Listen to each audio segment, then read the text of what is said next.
വീട്ടിലെ കഷ്ടപ്പാടും പ്രാരാബ്ധങ്ങളും കണ്ടുവളർന്ന കുട്ടികൾക്ക് ജീവിതത്തെക്കുറിച്ച് വലിയ ലക്ഷ്യബോധമുണ്ടാകും. നന്നായി പഠിക്കണമെന്നും ഒരു ജോലി വാങ്ങണമെന്നും ഉള്ളിൽ വാശി കാണും. പഠിച്ച് ജോലി കിട്ടിക്കഴിയുമ്പോൾ മാതാപിതാക്കളുടെ ദുരിത ജീവിതത്തിന് അറുതി ഉണ്ടാകണമെന്ന് അവർ ആഗ്രഹിക്കുന്നു. തിരുവനന്തപുരത്ത് നിന്ന് ദന്ത ഡോക്ടറാകണമെന്ന സ്വപ്നത്തോടെയാണ് നിതിൻ രാജ് കണ്ണൂർ അഞ്ചരക്കണ്ടി മെഡിക്കൽ കോളേജിൽ BDSന് ചേർന്നത്. അവിടെ വെച്ച് റാഗിങ്ങും അധ്യാപകരുടെ ചൂഷണവും നേരിട്ടപ്പോഴും അവൻ്റെ മനസ്സിൽ ഒരൊറ്റ ലക്ഷ്യമേ ഉണ്ടായിരുന്നുള്ളൂ. എന്ത് പ്രതിസന്ധി ഉണ്ടായാലും ഡോക്ടറായിട്ടേ പുറത്തിറങ്ങും. എന്നാൽ പിന്നീട് എന്താകും അവന് സംഭവിച്ചത്? അധ്യാപകൻ്റെ മാനസിക പീഡനത്തിനപ്പുറം മറ്റെന്തെങ്കിലും പ്രശ്നങ്ങൾ നിതിനെ അലട്ടിയിരുന്നു. അധ്യാപകർക്കെതിരെ നടപടിക്ക് നിർദ്ദേശം നൽകിയിട്ടും എന്തുകൊണ്ടാണ് അറസ്റ്റ് വൈകുന്നത്? കേസ് ലോൺ ആപ്പിൽ ഒതുക്കാനുള്ള നീക്കമാണോ നടക്കുന്നത്? വിശദമായി പരിശോധിക്കുകയാണ് പോലീസ് പട്രോൾ. സ്വാഗതം.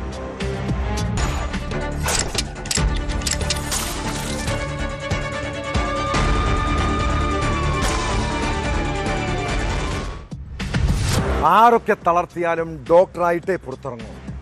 കോളേജ് അധ്യാപകരിൽ നിന്നും വിദ്യാർത്ഥികളിൽ നിന്നും പല ചൂഷണങ്ങൾ നേരിട്ടപ്പോഴും നിതിൻ രാജ് സുഹൃത്തുക്കളോട് ചങ്കുറപ്പോടെ ഇങ്ങനെ പറഞ്ഞതാണ്. പിന്നെ എന്തിനാകും ആ ചെറുപ്പക്കാരൻ സ്വയം ജീവിതം അവസാനിപ്പിച്ചത്? അധ്യാപകന്റെ മാനസിക പീഡനവും അധിക്ഷേപവുമാണ് മരണത്തിന് കാരണമെന്ന് കുടുംബം പറയുമ്പോഴും മറ്റ് സാധ്യതകളിലേക്ക് പോലീസ് അന്വേഷണം നടത്തുന്നുണ്ട്. എന്നാൽ ഓൺലൈൻ ആപ്പിന്റെ ഭീഷണിയെക്കുറിച്ചുള്ള പോലീസിന്റെ കണ്ടെത്തലുകൾ ഉന്നതരെ സംരക്ഷിക്കുന്നതിൻ്റെ ഭാഗമാണോ എന്ന് പോലും സംശയിക്കുന്നവരുണ്ട്. കണ്ണൂർ അഞ്ചരക്കണ്ടി ദന്തൽ കോളേജിലെ വിദ്യാർത്ഥി നിതിൻ രാജിന്റെ മരണത്തിൽ മാനേജ്മെന്റിനെതിരെയും അന്വേഷണം നടക്കുകയാണ്. കോളേജ് ചെയർമാൻ ജബ്ബാർ ഹാജിക്കെതിരെയും അധ്യാപകർക്കെതിരെയും നിരവധി പരാതികളാണ് ഉയർന്നു വന്നിട്ടുള്ളത്. സംഭവത്തിൽ ആരോഗ്യ സർവകലാശാല വൈസ് ചാൻസലറോട് ഗവർണർ വിശദമായ റിപ്പോർട്ട് ആവശ്യപ്പെട്ടിട്ടുണ്ട്.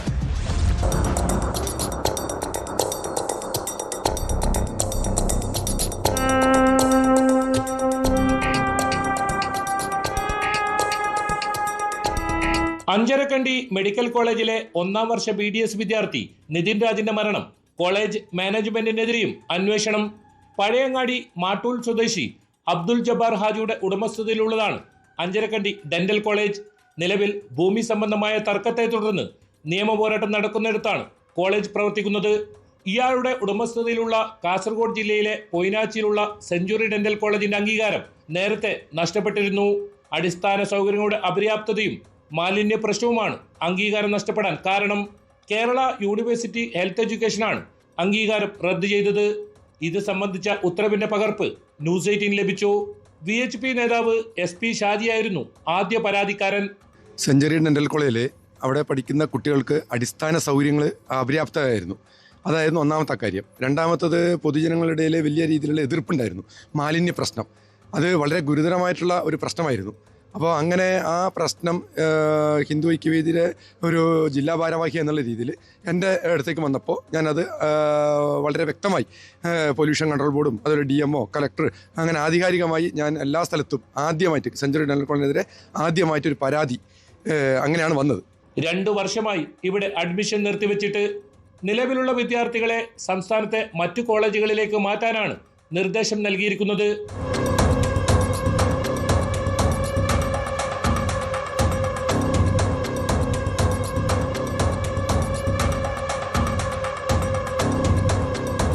പ്രസ്റ്റേജ് എഡ്യൂക്കേഷണൽ ട്രസ്റ്റ് എന്ന പേരിലാണ് കണ്ണൂർ ദന്തൽ കോളേജിന്റെ പ്രവർത്തനം. AK അബ്ദുൽ ജബ്ബാർ എന്ന ജബ്ബാർ ഹാജി ചെയർമാനും അദ്ദേഹത്തിന്റെ മകൻ ജാബിർ ജബ്ബാർ, ബന്ധുക്കളായ AK മഹബൂബ്, SB നസീറ എന്നിവരാണ് ട്രസ്റ്റികൾ. എന്നാൽ ഇതിലെ ഒരാളെ പോലും വിദ്യാർത്ഥികളോ രക്ഷിതാക്കളോ കണ്ടിട്ടില്ല. വിദേശത്താണെന്നാണ് ഔദ്യോഗിക വിവരം. ദന്തൽ കോളേജിലെ HOD ഡോക്ടർ MK റാമിനി ഒരു കേസാണ് പ്രത്യക്ഷത്തിലുള്ളതെങ്കിൽ കനേഡിയൻ പൗരത്വമുണ്ടായിരുന്ന ചെയർമാൻ അബ്ദുൽ ജബ്ബാർ ഹാജിക്കെതിരെ ഭൂമി കയ്യേറ്റം, തരം മാറ്റൽ, വ്യാജരേഖ ചമക്കൽ, ഭൂമി മറിച്ചുവിൽക്കൽ, വഞ്ചന, അനധികൃത പണമിടപാടുകൾ, കോഴ വാങ്ങൽ തുടങ്ങി സിവിലായും ക്രിമിനലായും നിരവധി കേസുകൾ നിലവിലുണ്ട്. ഏതാനും ആഴ്ചകൾക്ക് മുൻപ് ഇയാൾ നാട്ടിലെത്തിയതായും വിവരമുണ്ട്. ഏഷ്യയിലെ തന്നെ ഏറ്റവും വലിയ കറുവപ്പട്ട തോട്ടമാണ് അഞ്ചരക്കണ്ടി കോളേജ് ക്യാമ്പസിലേത്. ഈസ്റ്റ് ഇന്ത്യ കമ്പനി സ്ഥാപിതമായ കാലത്തു തന്നെ ഇവിടെ കറുവ കൃഷി ആരംഭിച്ചിരുന്നു. ദന്തൽ കോളേജ് മാത്രമല്ല പ്രസ്റ്റേജ് എഡ്യൂക്കേഷണൽ ട്രസ്റ്റിനുള്ളത്. Medical college, pharmacy college, nursing college, engineering college, BBA institute, star hotel അങ്ങനെ നിരവധി സ്ഥാപനങ്ങളുടെ ഉടമയാണ് അനേകം കേസുകളിൽ പ്രതിയായ ജബ്ബാർ ഹാജി. എന്നാൽ ഇപ്പോൾ ദന്തൽ കോളേജ് മാത്രമേ പ്രവർത്തിക്കുന്നുള്ളൂ. അയോഗ്യതയെ തുടർന്ന് ഘട്ടം ഘട്ടമായി മറ്റ് സ്ഥാപനങ്ങൾ പൂട്ടേണ്ടി വരികയായിരുന്നു.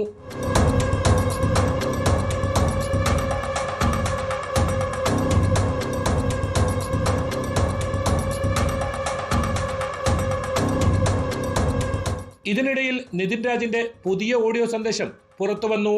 ഒരു അധ്യാപകൻ തനിക്ക് നല്ല പിന്തുണ നൽകിയെന്നും ഒന്നുകൊണ്ടും പേടിക്കണ്ട എന്ന് പറഞ്ഞ് ആശ്വസിപ്പിച്ചുവെന്നുമാണ് സന്ദേശത്തിലുള്ളത്. ആരൊക്കെ തളർത്തിയാലും താൻ ഡോക്ടറായിട്ട് പുറത്തിറങ്ങുമെന്നും നിതിൻ ശബ്ദ സന്ദേശത്തിൽ പറയുന്നു. അതുമാത്രമല്ല, പ്രിൻസിപ്പളും HODമാരും നിനക്കറിയുമെന്ന് എനിക്കറിയത്തില്ല. നമുക്ക് DAയുടെ എക്സാം നടന്നല്ലോ ലാസ്റ്റ്. അപ്പോൾ ഒരു കൊച്ചു സാറ് അറിയുന്നില്ല, ഒരു വെളുത്ത ഒരു പൊക്കം കുറഞ്ഞൊരു സാറ്. അപ്പോൾ ആ സാറ് എനിക്ക് ഭയങ്കര സപ്പോർട്ടായിരുന്നു എന്നല്ല. അപ്പോൾ എൻ്റെ അടുത്ത് പറഞ്ഞാൽ പുറത്തിറങ്ങിയിട്ട് ഇത് കാണണമെന്ന് പറയുന്നത് നമുക്കൊന്ന് കാണണമല്ലോ എന്ന് ചോദിച്ചു. പിന്നെ ഡിപ്പാർട്ട്മെൻറ്റിനെതിരെ അവരെന്തായാലും ആക്ഷൻസ് എടുക്കുമെന്ന് പറഞ്ഞു. കാരണം കുറേ കംപ്ലയിൻറ്റ്സ് ആയിട്ടുണ്ട് ഇപ്പോൾ തന്നെ.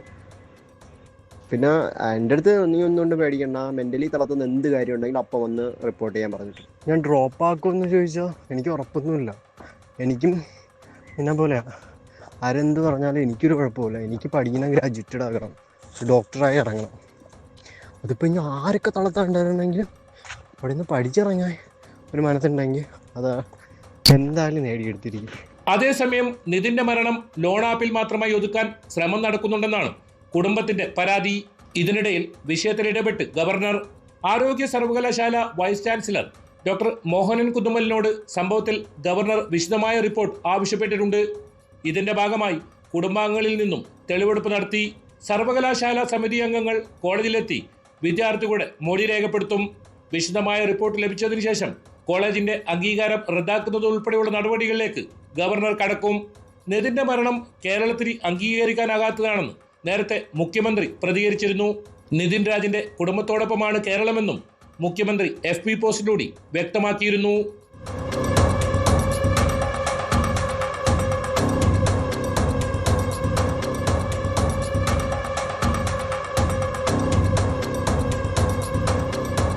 KV Baiju, news 18 Kannur. യൂട്യൂബറും മോഡലും സിനിമാ PROയുമായ റിൻസി മുംതാസിനെ ഓർമ്മയില്ലേ? ഏതാണ്ട് 9 മാസം മുൻപ് ഈ യുവതിയെക്കുറിച്ച് കേരളം ചർച്ച ചെയ്തതാണ്. സിനിമയിലെ പ്രമുഖരുമായി അടുത്ത ബന്ധം, പലർക്കും ലഹരി എത്തിച്ചു കൊടുക്കുന്നതിലെ പ്രധാന കണ്ണി. 2025 ജൂണിൽ റിൻസിയെ MDMAയുമായി പിടികൂടിയപ്പോഴാണ് ഇവരുടെ മയക്കുമരുന്ന് ഇടപാടുകൾ പുറത്തു വന്നത്. പിന്നീട് കേസിൽ ജാമ്യം കിട്ടി പുറത്തിറങ്ങിയതോടെ യുവതി വീണ്ടും ലഹരി വിൽപ്പനയിലേക്ക് കടന്നു. അങ്ങനെ കഴിഞ്ഞ ദിവസം നെടുമ്പാശ്ശേരി എയർപോർട്ടിന് സമീപത്തെ ഹോട്ടലിൽ നിന്ന് റിൻസിയും സംഘവും പിടിയിലായി. കേസിൽ അന്വേഷണം സിനിമാ മേഖലയിലേക്കും നീങ്ങുമെന്നാണ് സൂചന. കൊച്ചി നഗരത്തിലെ പ്രമുഖ ഹോട്ടലുകൾ കേന്ദ്രീകരിച്ച് ലഹരി പാർട്ടികൾ നടക്കുന്നുണ്ടോ എന്നും പോലീസ് അന്വേഷിക്കുന്നുണ്ട്.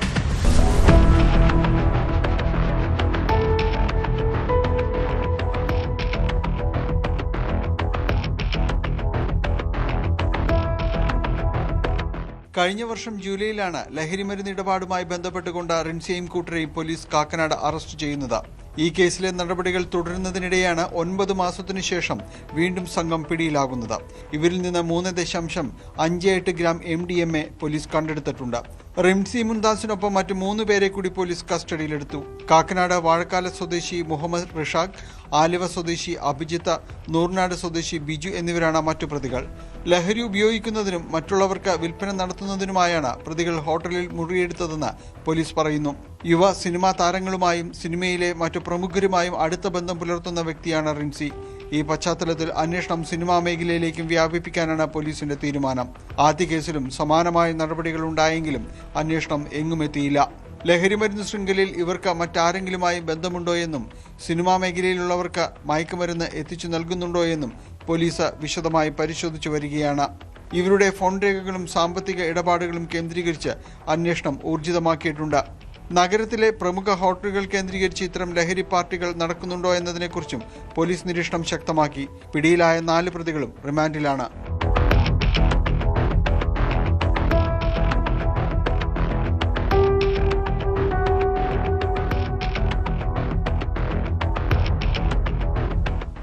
ന്യൂസ് 18 കൊച്ചി.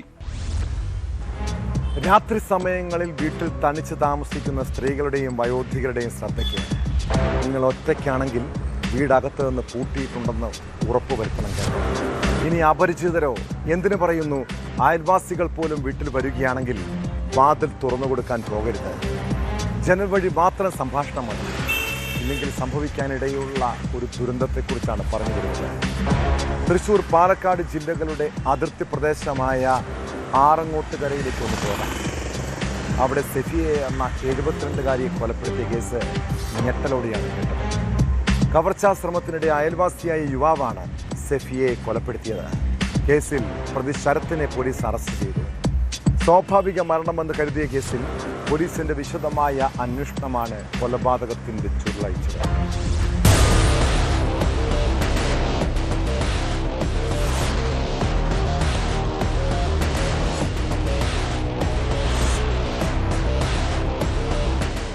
ശരീരത്തിൽ നിറയെ മുറിവുകളോടെയാണ് സെഫിയയുടെ മൃതദേഹം കണ്ടെത്തിയത്. ധരിച്ചിരുന്ന സ്വർണ്ണാഭരണങ്ങളും കാണാനില്ലായിരുന്നു. അപ്പോൾ തന്നെ കവർച്ചയാണ് കൊലപാതകത്തിന്റെ ലക്ഷ്യമെന്ന കാര്യത്തിൽ പോലീസ് ഏകദേശ നിഗമനത്തിൽ എത്തിയിരുന്നു. ദുരൂഹത ആരോപിച്ച് നാട്ടുകാരും ബന്ധുക്കളും രംഗത്തെത്തുകയും ചെയ്തു. മോഷണം സ്ഥിരീകരിച്ചതോടെ അയൽവാസിയായ വെട്ടുകാട്ട് വീട്ടിൽ ശരത് എന്ന 28-കാരൻ പോലീസ് നിരീക്ഷണത്തിലായിരുന്നു. തെളിവുകൾ കിട്ടിയതോടെ കസ്റ്റഡിയിലെടുത്തു.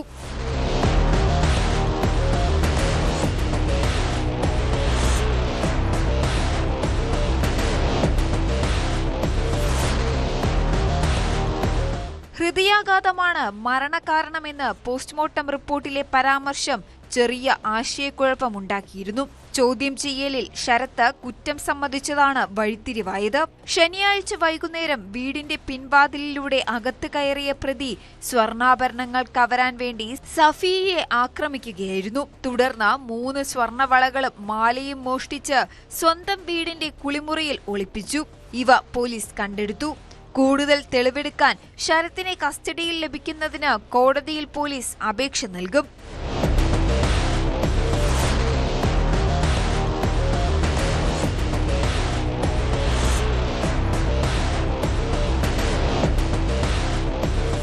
കൊലപാതകം നടന്നത് എങ്ങനെ, നഷ്ടപ്പെട്ട സ്വർണത്തിന്റെ ബാക്കി എവിടെയെന്നതടക്കമുള്ള കാര്യങ്ങളിൽ വിശദമായ അന്വേഷണം നടക്കും. സഫിയുടെ വീട്ടിലെ നാളികേരവും മറ്റും കൊണ്ടുപോകുന്നതിന് സഹായിയായി ശരത്ത് മുൻപ് എത്താറുണ്ടായിരുന്നു. Kunnamkulam SP Muralidharan, Cheruthuruthy circle inspector Sasidharan Nair, SI-മാരായ KR Justin, Satheesh Kumar, senior CPO Vineeth Mon, CPO Subin എന്നിവരടക്കമുള്ള സംഘമാണ് പ്രതിയെ പിടികൂടിയത്.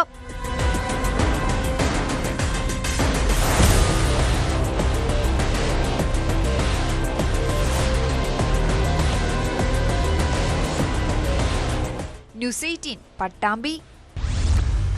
പാലക്കാട് ഒറ്റപ്പാലം ബസ് സ്റ്റാൻഡിൽ പാതിരാത്രിയിൽ നടന്ന ദുരൂഹമരണം നാട്ടുകാരെയും കച്ചവടക്കാരെയും ഭീതിയിലാക്കിയ കേസിൽ പല സംശയങ്ങളും ഉയർന്നു. CCTV ദൃശ്യങ്ങൾ കേന്ദ്രീകരിച്ച് അന്വേഷണം നടത്തിയതോടെ കൊലപാതകത്തിന്റെ ചുരുളഴിഞ്ഞു. ബസ് സ്റ്റാൻഡിൽ വയോധികനെ കൊലപ്പെടുത്തിയ കേസിൽ ഒടുവിൽ പ്രതി പിടിയിലായിരുന്നു. അരുവിക്കര സ്വദേശി മധുസൂദനൻ നായരെ ഒറ്റപ്പാലം പോലീസാണ് അറസ്റ്റ് ചെയ്തത്. ഇതോടെ വയോധികന്റെ ഒപ്പമുണ്ടായിരുന്ന സ്ത്രീക്ക് കൊലപാതകത്തിൽ പങ്കില്ലെന്ന് പോലീസ് സ്ഥിരീകരിച്ചു. മദ്യലഹരിയിലുള്ള വാക്കുതർക്കമാകാം സംഭവത്തിന് പിന്നിലെന്നാണ് വിവരം.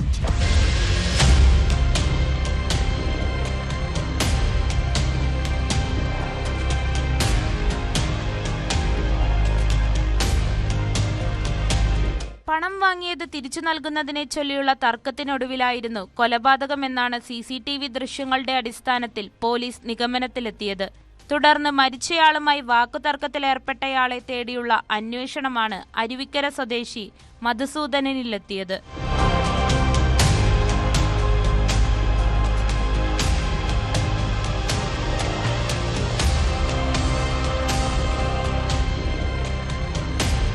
മധുസൂദനനെ പോലീസ് അറസ്റ്റ് ചെയ്തു. കുറ്റം സമ്മതിച്ചിട്ടുണ്ട്. മരിച്ചയാൾ ആരാണെന്ന് ഇതുവരെ തിരിച്ചറിഞ്ഞിട്ടില്ല. ഇയാളുടെ ചിത്രങ്ങൾ പോലീസ് പുറത്തുവിട്ടിട്ടുണ്ട്. ബന്ധുക്കൾ ആരെങ്കിലും അന്വേഷിച്ചു വരുമെന്ന പ്രതീക്ഷയിലാണ് ഇത്. ചൊവ്വാഴ്ച രാവിലെയാണ് 60 വയസ്സ് തോന്നിക്കുന്നയാളെ ഒറ്റപ്പാലത്തെ ബസ് സ്റ്റാൻഡിൽ പോലീസ് എയ്ഡ് പോസ്റ്റിന് സമീപം തലയ്ക്കടിയേറ്റ് കൊല്ലപ്പെട്ട നിലയിൽ കണ്ടെത്തിയത്.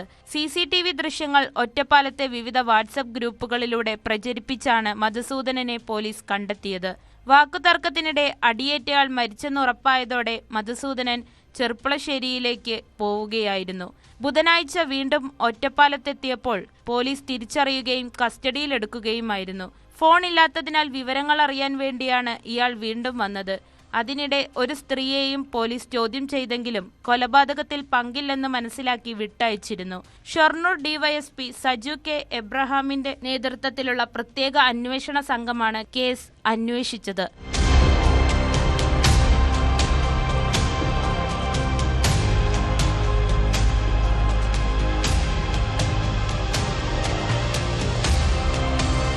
ന്യൂസ് 18 ഒറ്റപ്പാലം.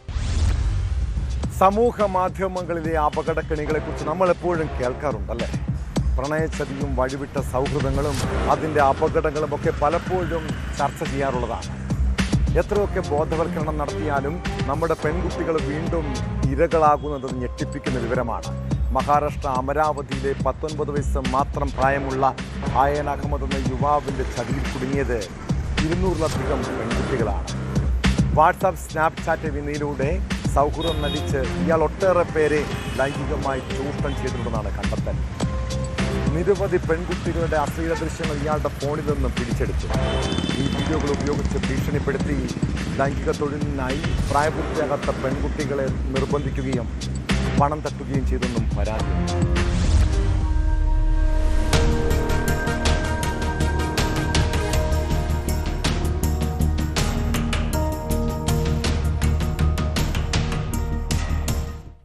വയസ്സേ ഉള്ളൂ എന്ന് പറഞ്ഞിട്ട് കാര്യമില്ല.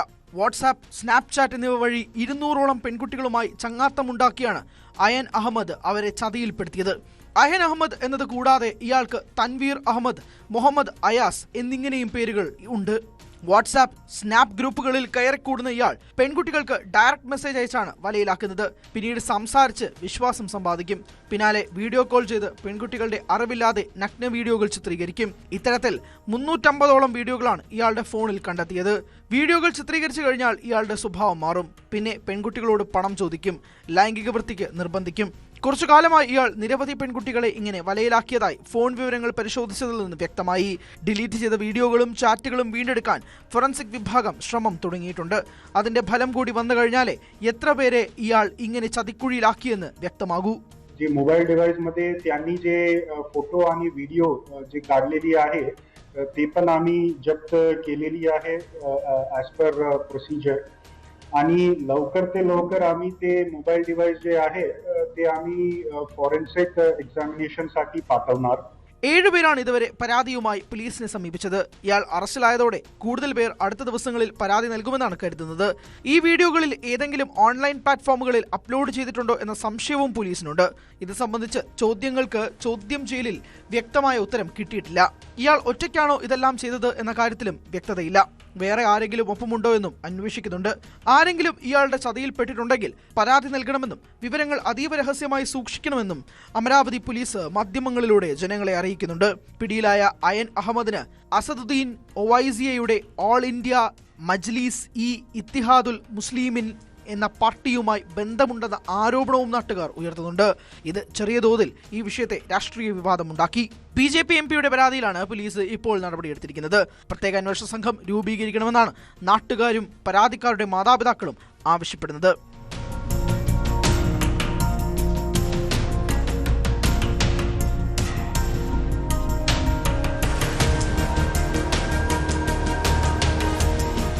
ന്യൂസ് 18 അമരാവതി. രാജ്യത്തെ ഏറ്റവും വലിയ IT സേവന ദാതാക്കളായ TCSന്റെ നാസിക് യൂണിറ്റിൽ നിന്ന് പുറത്തു വന്ന വാർത്തകൾ ഇന്ത്യയിലെ കോർപ്പറേറ്റ് ലോകത്തെ അടിമുടി പിടിച്ചുലയ്ക്കുന്നതാണ്. ലൈംഗിക അതിക്രമം, മതവികാരങ്ങളെ വ്രണപ്പെടുത്തൽ, നിർബന്ധിത മതപരിവർത്തന ശ്രമങ്ങൾ തുടങ്ങിയ അതീവ ഗൗരവകരമായ ആരോപണങ്ങൾ. TCSന്റെ BPO ക്യാമ്പസിൽ അന്താരാഷ്ട്ര ബന്ധമുള്ള മതപരിവർത്തന റാക്കറ്റ് പ്രവർത്തിച്ചിരുന്നുവെന്നാണ് കണ്ടെത്തൽ. ക്യാമ്പസിൽ ശുചീകരണ തൊഴിലാളികളായി വേഷം മാറിയെത്തിയ വനിതാ പോലീസ് ഉദ്യോഗസ്ഥരാണ് സംഘത്തെ പൊക്കിയത്. ഇതുമായി ബന്ധപ്പെട്ട് ടീം ലീഡർമാരും എഞ്ചിനീയർമാരും ഉൾപ്പെടെ 6 പേരെ അറസ്റ്റ് ചെയ്തു. കേസിലെ മുഖ്യപ്രതി HR മാനേജറായ നിദാ ഖാൻ ഒളിവിലെന്നാണ് വിവരം.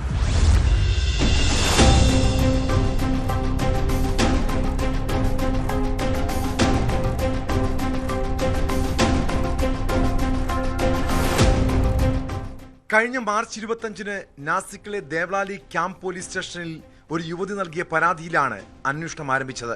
മുംബൈ നാഗ ഏരിയയിലെ BPO ഓഫീസിൽ ജോലി ചെയ്തിരുന്ന ഈ യുവതി 2022 മുതൽ 2026 വരെയുള്ള കാലയളവിൽ താൻ നേരിട്ട ക്രൂരമായ അനുഭവങ്ങൾ പോലീസിനോട് വിവരിച്ചു. തന്റെ 3 സഹപ്രവർത്തകർ, അതിലൊരു സ്ത്രീയും ഉൾപ്പെടുന്നു, നിരന്തരമായി തന്റെ മതവികാരങ്ങളെ വ്രണപ്പെടുത്തുന്ന രീതിയിൽ സംസാരിക്കാറുണ്ടായിരുന്നുവെന്ന് അവർ ആരോപിച്ചു. ഇതിനേക്കാൾ ഭയാനകമായിരുന്നു ലൈംഗികാതിക്രമങ്ങളെക്കുറിച്ചുള്ള വെളിപ്പെടുത്തലുകൾ. ഒരു പുരുഷ സഹപ്രവർത്തകൻ തന്നെ പലതവണ ലൈംഗികമായി ചൂഷണം ചെയ്യുകയും ഉപദ്രവിക്കുകയും ചെയ്തുവെന്ന് യുവതി പരാതിയിൽ വ്യക്തമാക്കി. ആ പരാതിയെ തുടർന്ന് നാസിക് പോലീസ് നടത്തിയ അന്വേഷണത്തിലാണ് ഞെട്ടിപ്പിക്കുന്ന വിവരങ്ങൾ പുറത്തുവന്നത്.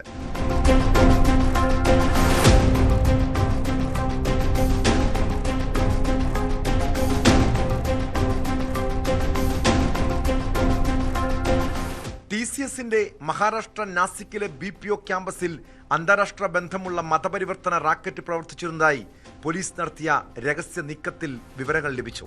4 വനിതാ പോലീസുകാർ ഹൗസ് കീപ്പിംഗ് സ്റ്റാഫായി വേഷം മാറി ഓഫീസിനുള്ളിൽ മാസങ്ങളോളം നിരീക്ഷണം നടത്തിയാണ് വിവരങ്ങൾ ശേഖരിച്ചത്. വാട്സാപ്പ് ചാറ്റുകൾ, ഇരകളുടെ മൊഴികൾ എന്നിവയുടെ അടിസ്ഥാനത്തിൽ നടത്തിയ അന്വേഷണത്തിൽ TCS ഓഫീസിനുള്ളിൽ റാക്കറ്റിന് കൂടുതൽ വിശാലമായ ശൃംഖലയുള്ളതായി SIT സംശയിക്കുന്നതായും റിപ്പോർട്ട് ചൂണ്ടിക്കാട്ടുന്നു. കുറ്റാരോപിതരായ ജീവനക്കാർ വനിതാ സഹപ്രവർത്തകരെ ലൈംഗികമായി പീഡിപ്പിക്കുകയും അവരെ മതപരിവർത്തനത്തിന് സമ്മർദ്ദം ചെലുത്തുകയും ചെയ്തതായി FIR-ൽ പറയുന്നു. 2022 മുതലുള്ള കാലയളവിലാണ് സംഭവങ്ങൾ നടന്നതെന്നും ഇക്കാര്യങ്ങൾ മൊഴിയിൽ വ്യക്തമായതായും SIT പറയുന്നു. ക്യാമ്പസിൽ ശുചീകരണ തൊഴിലാളികളായി വേഷം മാറിയ വനിതാ പോലീസ് ഉദ്യോഗസ്ഥരാണ് സംഘത്തെ വലയിലാക്കിയത്. ഇതുമായി ബന്ധപ്പെട്ട് ടീം ലീഡർമാരും എഞ്ചിനീയർമാരും ഉൾപ്പെടെ 6 പേരെ അറസ്റ്റ് ചെയ്തു. ഇതിൽ മുഖ്യ ആസൂത്രകൻ HR മാനേജറായ നിദാ ഖാൻ ഒളിവിലെന്നാണ് റിപ്പോർട്ട് വ്യക്തമാക്കുന്നത്. ഇമ്രാൻ എന്ന പേരുള്ള മലേഷ്യൻ ബന്ധമുള്ള ഒരു മതപ്രഭാഷകൻ വീഡിയോ കോളുകൾ വഴി ജീവനക്കാരുമായി സംസാരിച്ചിരുന്നതായി കണ്ടെത്തിയിട്ടുണ്ട്. വിദേശത്ത് മെച്ചപ്പെട്ട ജീവിതം വാഗ്ദാനം ചെയ്താണ് ഇയാൾ ജീവനക്കാരെ സ്വാധീനിച്ചിരുന്നത്.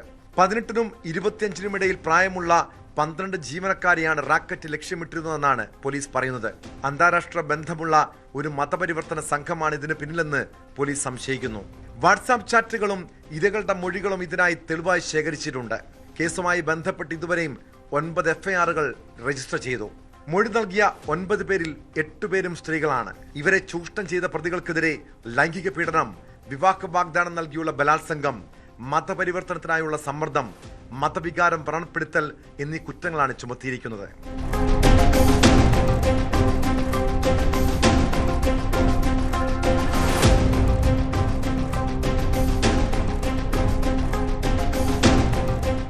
പ്രതികൾ ഉൾപ്പെട്ട വാട്സാപ്പ് ഗ്രൂപ്പുകൾ പ്രത്യേക അന്വേഷണ സംഘം കണ്ടെത്തി. സഹപ്രവർത്തകരെക്കുറിച്ച് ചർച്ച ചെയ്യാനും ഇരകളെ കണ്ടെത്താനും പദ്ധതികൾ ഏകോപിപ്പിക്കാനുമാണ് ഈ ഗ്രൂപ്പുകൾ ഉപയോഗിച്ചിരുന്നത്. ഡിലീറ്റ് ചെയ്ത ചാറ്റുകൾ പൂർണ്ണമായി വീണ്ടെടുക്കാനുള്ള ശ്രമത്തിലാണ് ഫോറൻസിക് സംഘം. 6 ടീം ലീഡർമാരും HR എക്സിക്യൂട്ടീവ് നിദാ ഖാനും ഉൾപ്പെടെയുള്ള പ്രതികൾ സഹപ്രവർത്തകരെ അധിക്ഷേപിക്കുകയും ഇസ്ലാമിക ആചാരങ്ങൾ സ്വീകരിക്കാൻ നിരന്തരം സമ്മർദ്ദം ചെലുത്തുകയും ചെയ്തിരുന്നതായി മൊഴിയിൽ പറയുന്നു. HR എക്സിക്യൂട്ടീവ് നിദാ ഖാന്റെ റിക്രൂട്ട്മെന്റ് രീതികളെയും സ്ഥാപനത്തിലെ അവരുടെ പങ്കിനെയും കുറിച്ച് അന്വേഷണം നടത്തുന്നുണ്ട്. കമ്പനിക്കുള്ളിലെ ആഭ്യന്തര പരിശോധനകളെക്കുറിച്ചും റിക്രൂട്ട്മെന്റ് തീരുമാനങ്ങളെക്കുറിച്ചും TCS-നോട് SIT വിവരങ്ങൾ തേടി. അന്വേഷണം പുരോഗമിക്കുന്നതനുസരിച്ച് കേസിൽ കൂടുതൽ പ്രതികൾ കുടുങ്ങുമെന്നാണ് സൂചന.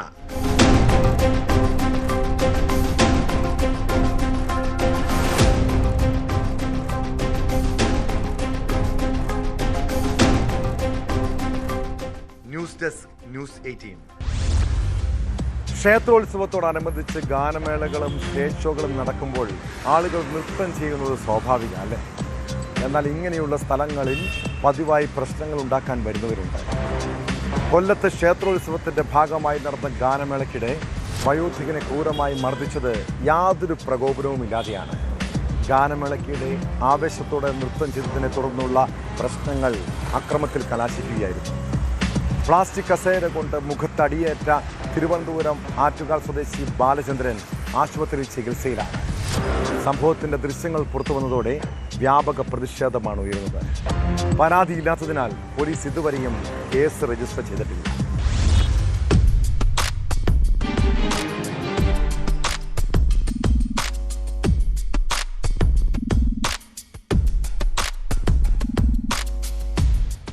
ഗാനമേളയുടെ ആവേശത്തിൽ നൃത്തം ചെയ്യുന്നതിനിടെയാണ് യാതൊരു പ്രകോപനവുമില്ലാതെ ഒരാൾ പ്ലാസ്റ്റിക് കസേര കൊണ്ട് ബാലചന്ദ്രന്റെ മുഖത്തടിച്ചത്. അപ്രതീക്ഷിതമായ ആക്രമണത്തിൽ മൂക്കിന് പരിക്കേറ്റ ബാലചന്ദ്രൻ തിരിച്ചു പ്രതികരിക്കുന്നതും വീഡിയോയിൽ കാണാം. ആക്രി പെറുക്കി വിറ്റ് റോഡരികിൽ കഴിയുന്നയാളാണ് ബാലചന്ദ്രൻ. മദ്യപിച്ച നിലയിൽ നൃത്തം ചെയ്യുകയായിരുന്നുവെന്നാണ് വിവരം.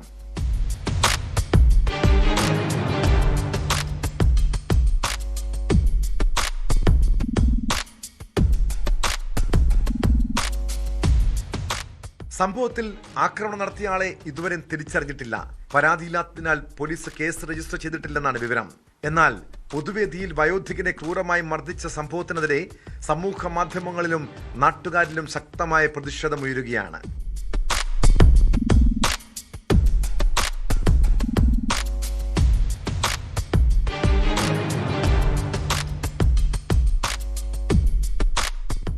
ന്യൂസ് 18 കൊല്ലം. കുട്ടികൾക്കിപ്പോൾ അവധിക്കാലമാണ്. ഈ സമയത്താണ് പലരും കുടുംബവും ഒന്നിച്ച് വിനോദയാത്ര പോകുന്നത്. എന്നാൽ വീട് പൂട്ടി ഇങ്ങനെ യാത്ര പോകുമ്പോൾ അല്പം ശ്രദ്ധയും ജാഗ്രതയും വേണം. വീട്ടിലുള്ള സ്വർണം ബാങ്കിലെ ലോക്കറിലോ മറ്റോ രഹസ്യമായി സൂക്ഷിക്കുന്നതാണ് നല്ലത്. ഇല്ലെങ്കിൽ യാത്ര കഴിഞ്ഞ് തിരിച്ചെത്തുമ്പോൾ ആ സന്തോഷം പിന്നീട് ദുഃഖമായി മാറാം. തിരുവനന്തപുരം നെടുമങ്ങാട് സ്വദേശി അനസും കുടുംബവും വീട് പൂട്ടി ഊട്ടിയിൽ വിനോദയാത്രയ്ക്ക് പോയ സമയത്തുണ്ടായ വൻ കവർച്ചയെക്കുറിച്ചാണ് പറഞ്ഞു വരുന്നത്. വീട്ടിലെ അലമാരയിൽ സൂക്ഷിച്ചിരുന്ന 25 പവൻ സ്വർണം മോഷണം പോയെന്നാണ് പരാതി. ബുധനാഴ്ച പുലർച്ചെയോടെ വീട്ടിൽ തിരിച്ചെത്തിയപ്പോഴാണ് മോഷണം നടന്നതായി മനസ്സിലായത്. വീടിൻ്റെ വാതിൽ തുറന്നു കിടന്ന നിലയിലായിരുന്നു. CCTVയും തകർത്തിട്ടുണ്ട്.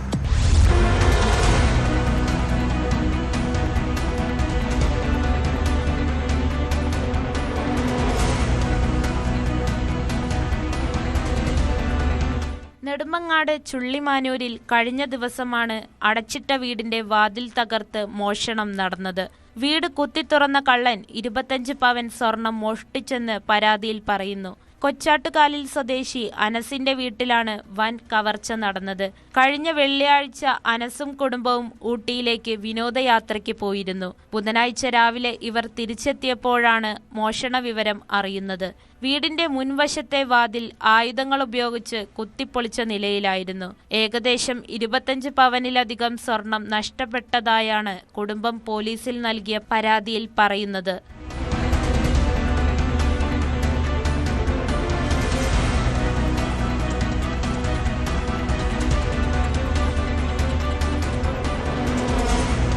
അകത്തു കയറിയ മോഷ്ടാക്കൾ ബെഡ്റൂമിലെ അലമാരയിൽ സൂക്ഷിച്ചിരുന്ന സ്വർണ്ണാഭരണങ്ങളാണ് കവർന്നത്.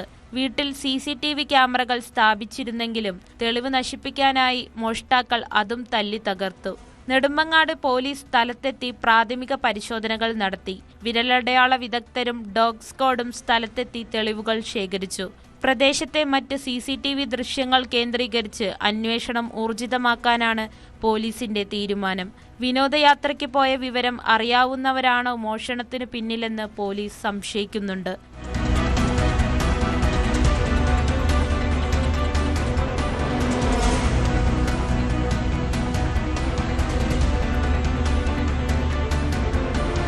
ന്യൂസ് 18 നെയ്യാറ്റിൻകര. കൊല്ലം KSRTC ബസ് സ്റ്റാൻഡിൽ അമ്മയോടൊപ്പം ഉറങ്ങിക്കിടന്ന 3 വയസ്സുള്ള പെൺകുഞ്ഞിനെ തട്ടിക്കൊണ്ടുപോയ കേസ് കേരളത്തിലേറെ കോളിളക്കം സൃഷ്ടിച്ചതാണ്. കഴിഞ്ഞ വർഷം ഏപ്രിലിലാണ് ഓരോ മാതാപിതാക്കളുടെയും മുന്നിൽ ഈ കോരിയിട്ട സംഭവം ഉണ്ടായത്. തമിഴ്നാട് കോയമ്പത്തൂർ സ്വദേശി ദേവിയെ പിന്നീട് ബസ് സ്റ്റാൻഡിൽ വെച്ച് അറസ്റ്റ് ചെയ്തു. ആ സംഭവം നടന്ന് 1 വർഷം തികയും മുൻപ് പ്രതിക്ക് കോടതി ശിക്ഷയും വിധിച്ചിരിക്കുന്നു. നാടിനെ നടുക്കിയ തട്ടിക്കൊണ്ടുപോകൽ കേസിൽ നാടോടി സ്ത്രീക്ക് 5 വർഷം കഠിന തടവും 25,000 രൂപ പിഴയുമാണ് ശിക്ഷ.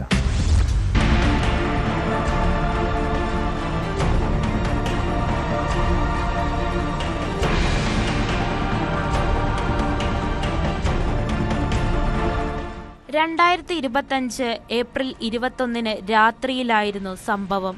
മാനസിക വെല്ലുവിളി നേരിടുന്ന അമ്മയുടെ കൂടെ ബസ് സ്റ്റാൻഡിൽ ഉറങ്ങിക്കിടന്ന കുട്ടിയെ പ്രതി തട്ടിക്കൊണ്ടുപോകുകയായിരുന്നു. പിറ്റേ ദിവസം രാവിലെ തൃശൂരിലേക്ക് പോകുന്ന KSRTC ബസ്സിൽ അടൂരിൽ നിന്ന് ഇവർ കുട്ടിയുമായി കയറി. ടിക്കറ്റ് എടുക്കാൻ അടുത്തു വന്നപ്പോൾ ബസ് കണ്ടക്ടർ അനീഷിന്റെ കാലിൽ കുട്ടി മുറുകെ പിടിച്ചു. സംശയം തോന്നിയ കണ്ടക്ടർ യുവതിയെ ചോദ്യം ചെയ്തു. ഇവർക്ക് തമിഴും കുട്ടിക്ക് മലയാളവും മാത്രമേ അറിയൂ എന്ന് കണ്ടക്ടർ മനസ്സിലാക്കി. പരസ്പര വിരുദ്ധമായി സംസാരിച്ച യുവതിയെയും കുട്ടിയെയും പന്തളം പോലീസ് സ്റ്റേഷനിൽ എത്തിച്ചു. തുടർന്ന് കുട്ടിയെ കാണാതായ പരാതിയിൽ അന്വേഷണം നടത്തിയിരുന്ന കൊല്ലം ഈസ്റ്റ് പോലീസ് സ്റ്റേഷനിൽ ഇവരെയും കുഞ്ഞിനെയും എത്തിക്കുകയായിരുന്നു.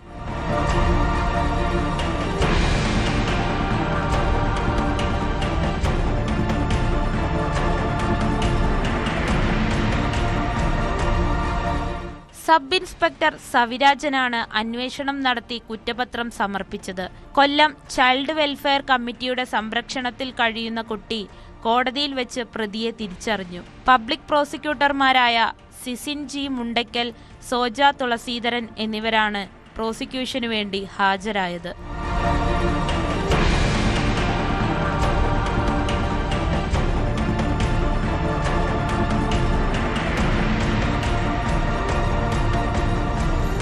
ന്യൂസ് 18 കൊല്ലം.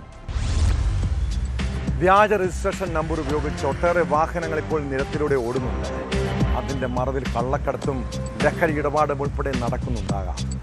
ഒരുപക്ഷെ നിങ്ങളുടെ വാഹനത്തിന്റെ നമ്പർ പോലും ഇങ്ങനെ ദുരുപയോഗം ചെയ്യപ്പെട്ടേക്കാം. പാലക്കാട്ടെ ഒരു ടാക്സി ഡ്രൈവർക്ക് വന്ന ഫോൺ കോളിൽ നിന്നാണ് വലിയൊരു തട്ടിപ്പിന്റെ കഥ പുറത്തു വന്നത്. മലപ്പുറം എടവണ്ണപ്പാറയിൽ പമ്പിൽ നിന്ന് പെട്രോൾ അടിച്ച് പണം നൽകാതെ മുങ്ങിയ വാഹനം കേന്ദ്രീകരിച്ചുള്ള അന്വേഷണമാണ് ഈ വ്യാജ നമ്പറുള്ള കാറിലേക്ക് എത്തിയത്. CCTV ദൃശ്യങ്ങൾ ശേഖരിച്ച് പോലീസ് അന്വേഷണം ആരംഭിച്ചിട്ടുണ്ട്.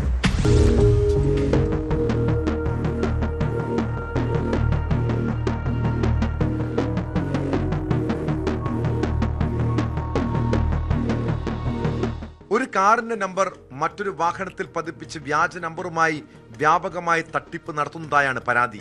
എടവണ്ണപ്പാറയിൽ പെട്രോൾ പമ്പിൽ നിന്ന് ഇന്ധനം നിറച്ച് പണം നൽകാതെ മുങ്ങിയ കാറിനെ കുറിച്ചുള്ള അന്വേഷണമാണ് അമ്പരപ്പിക്കുന്നതും ഞെട്ടിപ്പിക്കുന്നതുമായ തട്ടിപ്പിന്റെ ചുരുളഴിച്ചത്. പണം നൽകാതെ മുങ്ങിയ കാറിന്റെ നമ്പർ കേന്ദ്രീകരിച്ചുള്ള അന്വേഷണത്തിൽ ആ നമ്പർ പാലക്കാട്ടുള്ള ഒരു ടാക്സി വാഹനത്തിന്റെ നമ്പറാണെന്ന് തിരിച്ചറിഞ്ഞു. ഈ വാഹനം ഇപ്പോഴും പാലക്കാടാണ് ഉള്ളതെന്നും ജില്ല വിട്ടുപോയിട്ടില്ലെന്നുമാണ് അന്വേഷണത്തിൽ മനസ്സിലായത്. ഇതോടെ വ്യാജ നമ്പറുള്ള കാറിനായി പോലീസ് അന്വേഷണം ആരംഭിച്ചു. സംഭവത്തെക്കുറിച്ച് പോലീസ് പറയുന്നത് ഇങ്ങനെ: കഴിഞ്ഞ ദിവസം പുലർച്ചെയോടെ എടവണ്ണപ്പാറ പറയങ്ങാട്ട് ഫ്യൂവൽസ് എന്ന പെട്രോൾ പമ്പിൽ ഇന്ധനം നിറയ്ക്കുന്നതിനായി KL 9E3443 എന്ന നമ്പറിൽ കാർ വന്നു. 1500 രൂപയ്ക്ക് ഇന്ധനം നിറച്ച ശേഷം പണം നൽകുന്നതിന് ഡെബിറ്റ് കാർഡ് നൽകി. ജീവനക്കാരൻ കാർഡ് സ്വൈപ്പ് ചെയ്യുന്നതിനായി പോയ തക്കം നോക്കി ഡ്രൈവർ കാറുമായി സ്ഥലം വിട്ടു.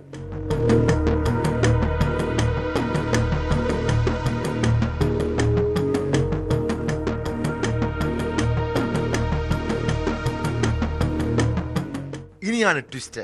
CCTV ദൃശ്യങ്ങൾ പരിശോധിച്ച് നമ്പർ ശേഖരിച്ച് RC ഓണറെ ബന്ധപ്പെട്ടപ്പോഴാണ് അത് പാലക്കാട്ടെ ഒരു ടാക്സിക്കാരന്റെ നമ്പറാണെന്ന് തിരിച്ചറിഞ്ഞത്. ഇതോടെ പെട്രോൾ പമ്പ് അധികൃതർ പോലീസിൽ പരാതി നൽകി. CCTV ഉപയോഗിച്ച് വണ്ടിയുടെ നമ്പർ എടുത്ത് അന്വേഷിച്ച് നോക്കുമ്പോൾ ഓണർ കിടക്കുന്നത് വണ്ടി ഫേക്കാണ്, നമ്പർ ഫേക്കാണ്. അപ്പോൾ ഓണർ കിടക്കുന്നത് വേറെ സ്ഥലത്താണ്.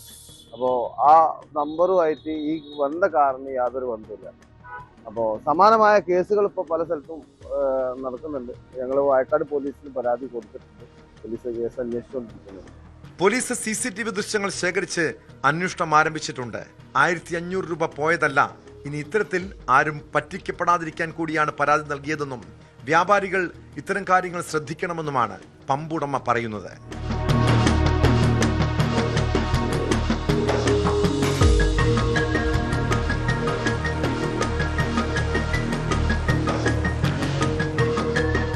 ന്യൂസ് 18 തിരൂർ. പരിധികളില്ലാതെ സ്നേഹിക്കുക, പരാതികളില്ലാതെ മനസ്സിലാക്കുക. കുടുംബജീവിതവും സൗഹൃദങ്ങളും ഒക്കെ ദൃഢമായി മുന്നോട്ട് പോകാൻ ആവശ്യം വേണ്ട 2 കാര്യങ്ങളാണിത്. പരസ്പരം മനസ്സിലാക്കാനും സഹായിക്കാനും കഴിയുന്ന മനോഭാവവും സ്നേഹിക്കാനുള്ള മനസ്സുമുണ്ടെങ്കിൽ ഒരു വീട് സ്വർഗതുല്യമായി. നിസ്വാർത്ഥമായി സ്നേഹിക്കുന്നുണ്ടെങ്കിൽ നമ്മുടെ പ്രിയപ്പെട്ടവർക്കായി എന്തും ചെയ്യാൻ കഴിയുമല്ലേ. അതുമാത്രമല്ല, പ്രതിസന്ധികളെ ഒരുമിച്ച് നിൽക്കാനും ഐക്യത്തോടെ ജീവിക്കാനും അത് സഹായിക്കും. അതുപോലെ തന്നെ പരസ്പരം മനസ്സിലാക്കി പെരുമാറുന്നവരാണ് പങ്കാളികളെങ്കിൽ അവിടെ കലഹത്തിൻ്റെയും സംഘർഷങ്ങളുടെയും സാഹചര്യങ്ങൾ ഇല്ലാതാകും. വെറുതെ വഴക്കിട്ട് ജീവിതം നശിപ്പിക്കുന്നതിനേക്കാൾ നല്ലതല്ലേ അല്പം വിട്ടുവീഴ്ചകളൊക്കെ ചെയ്ത് മുന്നോട്ട് പോകുന്നത്? ഇടയ്ക്ക് സ്വയം ഒന്ന് ചിന്തിക്കണം കേട്ടോ. ഇതോടെ പോലീസ് പട്രോൾ പൂർണ്ണമാകും. നമസ്കാരം.